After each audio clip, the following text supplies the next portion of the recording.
So this is how it starts. Not with a press release or a photo op, but with a jaw-dropping announcement that left the entire sports world breathless. Elon Musk, the billionaire tech mogul known for disrupting industries, just dropped a bombshell. A $10 million endorsement offered to none other than Caitlin Clark. Yes, that Caitlin Clark, the same rookie who shattered WNBA viewership records, who's taken the league by storm, and who's now turning heads in boardrooms filled with billionaires. Musk didn't just want to partner with her. He wanted to make a statement, and that statement was loud. For months, Elon Musk watched from the sidelines as the WNBA tried to contain the wildfire that is Caitlin Clark. He watched as she broke records, transformed arenas, and carried an entire league on her back, without the respect or freedom she'd earned. So when the criticisms and restrictions reached a boiling point, Musk did what only Musk can do. He stepped in with his wallet and his influence. $10 million. One player. One message to the world. Caitlin Clark is worth it. And the WNBA? They were caught completely off guard. This wasn't just a deal. This was a declaration. Musk didn't need Caitlin Clark to endorse a product. He needed her to represent a revolution. He recognized what many in the league failed to see, that she's not just a rookie, she's a force of nature. Musk's offer sent shockwaves through the league, through media circles, through locker rooms and corporate towers alike. Suddenly, the conversation wasn't about whether Caitlin could lead the WNBA. It was about whether the WNBA could keep up with Caitlin Clark. But the twist? Clark hasn't accepted the deal. Not yet. And that pause, that single moment of hesitation, has the world on edge. What will she do? What's stopping her? The answer, as it turns out, is darker than anyone expected. Because behind the glamour and the record-breaking fame lies a web of restrictions, contracts, and politics that are slowly strangling the very star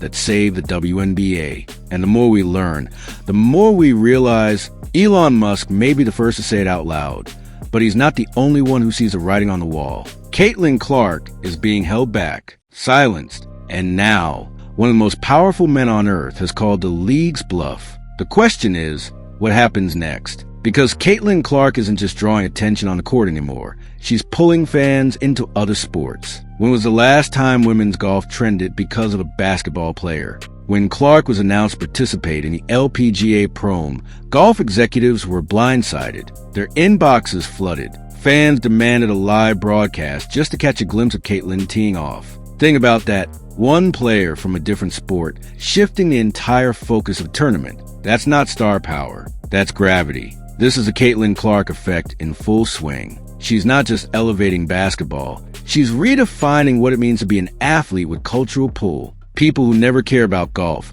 who couldn't name a single LPGA player, are now begging for streams, live coverage, and press access just to see her in action. Not because she's the best golfer, but because she's Caitlin Clark. That name alone carries weight. That name alone moves markets. The LPGA didn't know what hit them. A simple promotional photo turned into a viral event. Suddenly, what was supposed to be a routine pro-am turned into the most anticipated event of the year. And the league had to scramble. No live stream, no coverage. That wasn't going to cut it anymore. Not when Caitlin Clark was on the roster. Emails piled up, phones rang off the hook, and media teams began to panic. This wasn't supposed to happen, but it did, and it showed us something powerful. Caitlin Clark's fans aren't casual. They're devoted. They don't just follow her from team to team. They follow her into entire new sports. And that's something we haven't seen in years. Not since the likes of Michael Jordan or Serena Williams.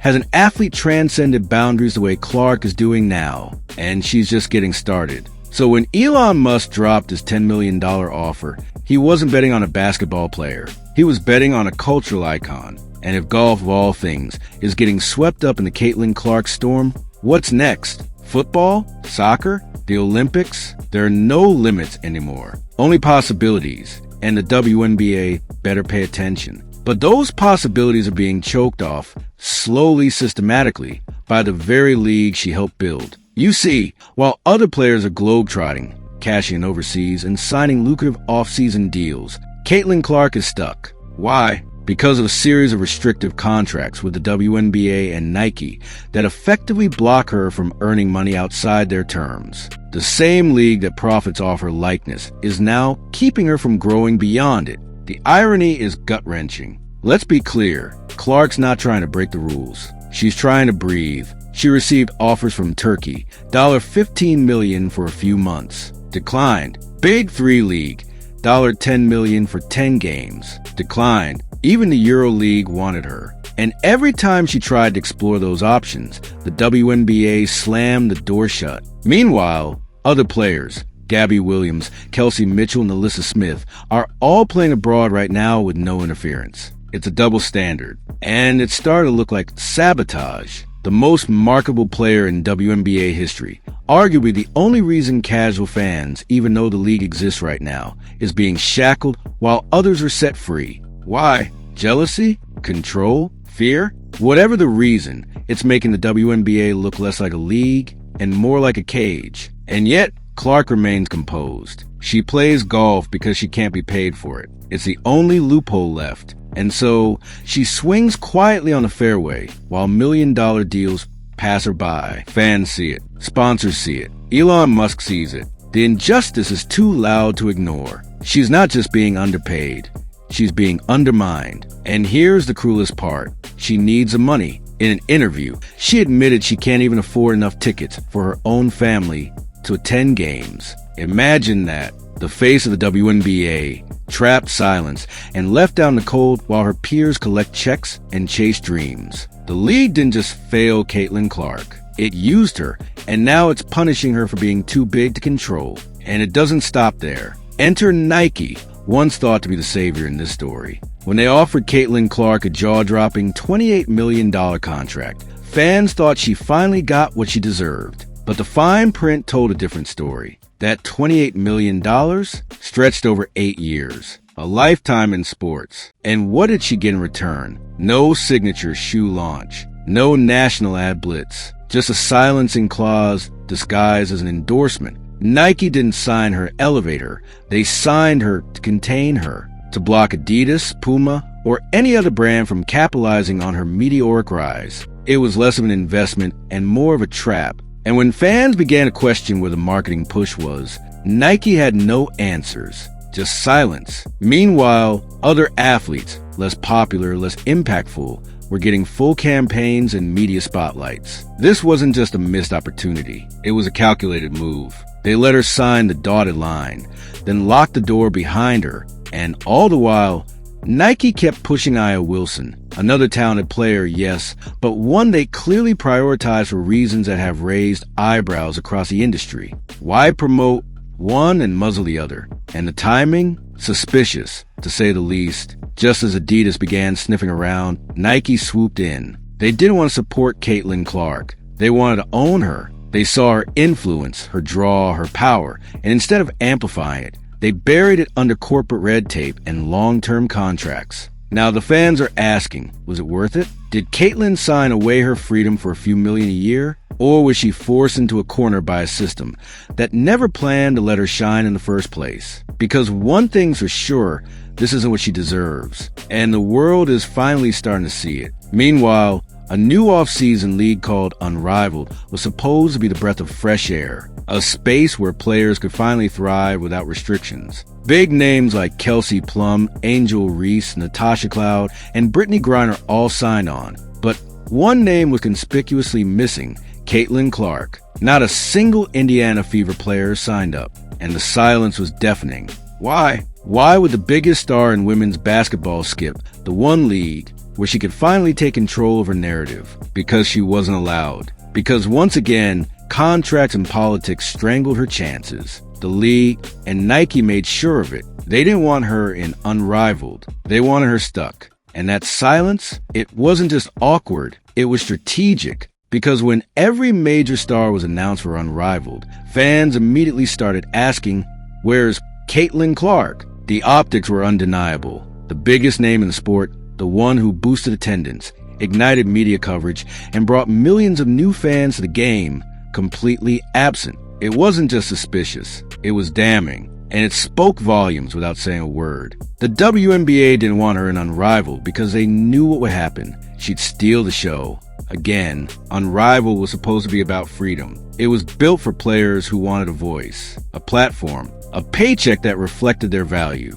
And yet, the most valuable player in the conversation couldn't join. Why? Because she's locked in. shackled by clauses, endorsements, and a quiet fear of a system that's terrified of losing control. Let that sink in. Caitlin Clark is too powerful for the WNBA's own comfort, and instead of embracing her, they're sidelining her intentionally. Meanwhile, her teammates, women who shared the floor with her, celebrated her success, and built chemistry with her all season, also sat out Unrivaled. Why? Loyalty? Or were they pressured too? The absence of the Indiana Fever roster didn't go unnoticed. Fans raised eyebrows. Pundits speculated. Theories swirled. Was this some kind of silent protest? Or were they warned not to participate, lest they face consequences just like Caitlin? And as Unrivaled tipped off without its biggest ticket, the reality hit hard. The WNBA isn't just failing Caitlin Clark, it's failing itself. Because when you suppress your brightest light,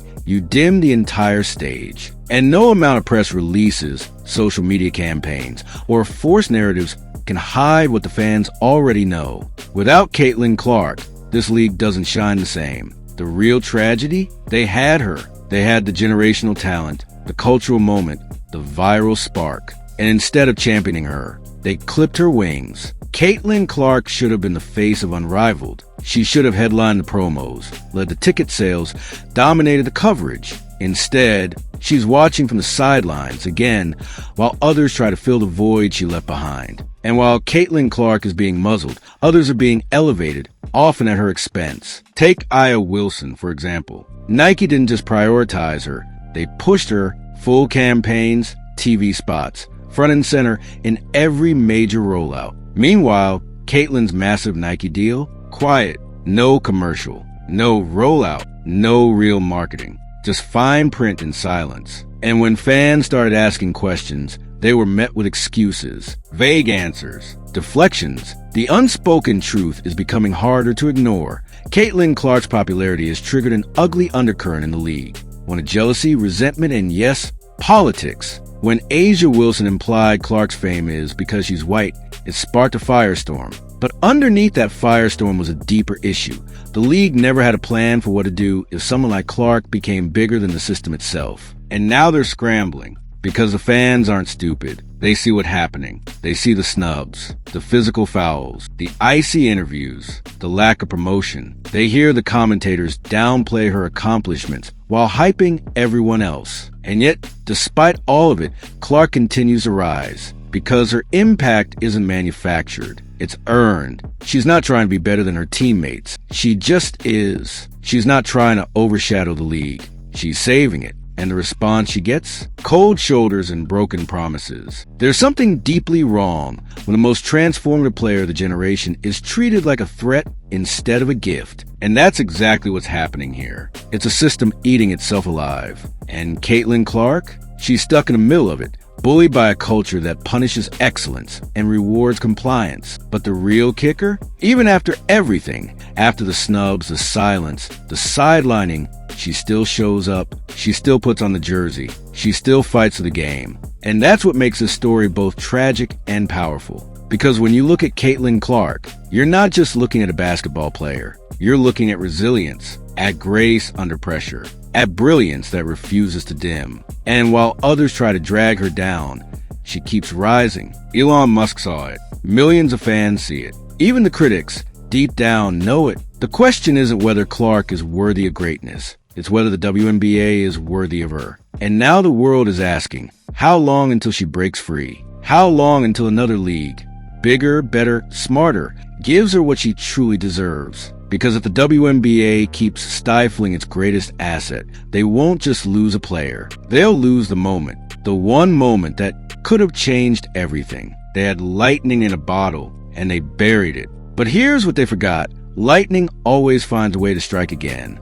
And Caitlin Clark? She's just getting started. And now, the spotlight falls on the WNBA itself. The same organization that profited off Clark's name, sold out arenas because of her, and used her image to spike viewership, is now pretending she doesn't matter. They've shifted the focus to others, propped up different narratives, and left Clark on the outside looking in. But fans aren't buying it. They know who the real draw is. They know who filled the seats. And when Unrivaled kicks off without Clark, they'll notice the difference. The ratings will show it. The atmosphere will feel it. Because love her or hate her, Caitlin Clark moves the needle like no one else. And maybe that's what the league fears most, that she's bigger than the WNBA itself. Because at the end of the day, this isn't just a story about basketball. It's a story about control, about corporate greed, about jealousy, fear, and the desperate attempt of outdated systems to suppress something they don't understand. Caitlin Clark isn't just a player. She's a symbol. And right now, that symbol is under siege. But the fans are watching.